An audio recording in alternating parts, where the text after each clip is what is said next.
Most people think you need thousands of dollars to start investing, but you can really start with 100. First thing I would say is you really need to focus on your mindset before you can focus on your money.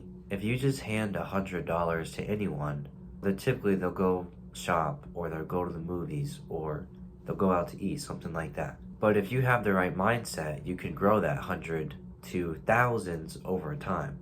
An example of this is how people win the lottery. They sometimes still end up going broke, and that's because they don't know how to handle that money.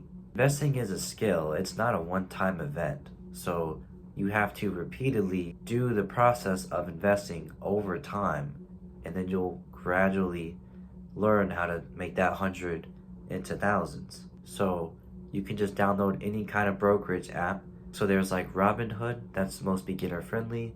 There's Fidelity, there's Vanguard.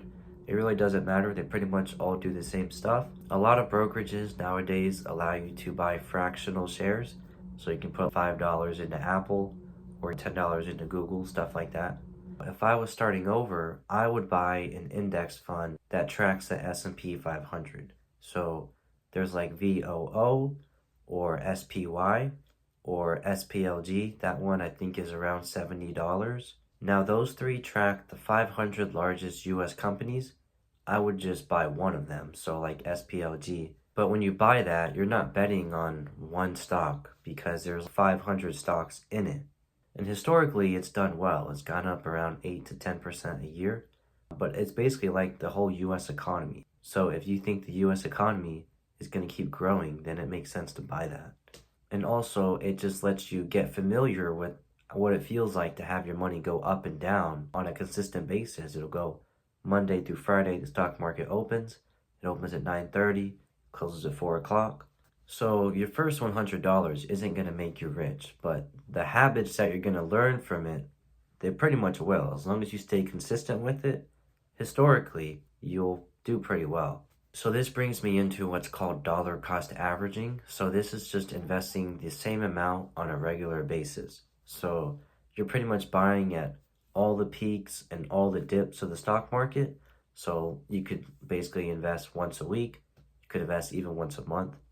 I would recommend minimum once a month though. Then once you get familiar with having your money go up and down pretty consistently, then you can start looking into learning things like expense ratios, PE ratio, current ratio, expected revenue growth, EPS growth, all that kind of stuff. So you can watch YouTube videos like this, you can read blogs on how people invest, you can skim articles on what's happening that day in the stock market.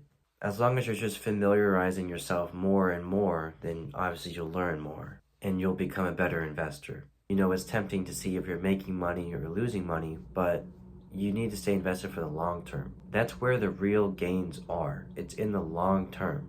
Think about investing in Apple back in 2010, 2015, even 2020. Most people quit too early because they think it's not working, because they're not patient enough. Warren Buffett has a famous quote, "The stock market is a device for transferring money from the impatient to the patient."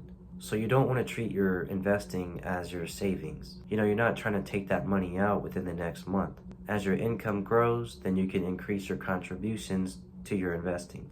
You really want to treat it as a non-negotiable, so you're setting a certain amount of money every month to go in the stock market. You really want to focus on the habits you can build from investing that $100, and then you can expand into learning stuff. Make sure you're being consistent with it. Over time, you should become a pretty good investor. If you enjoyed this, consider subscribing. Have a great day.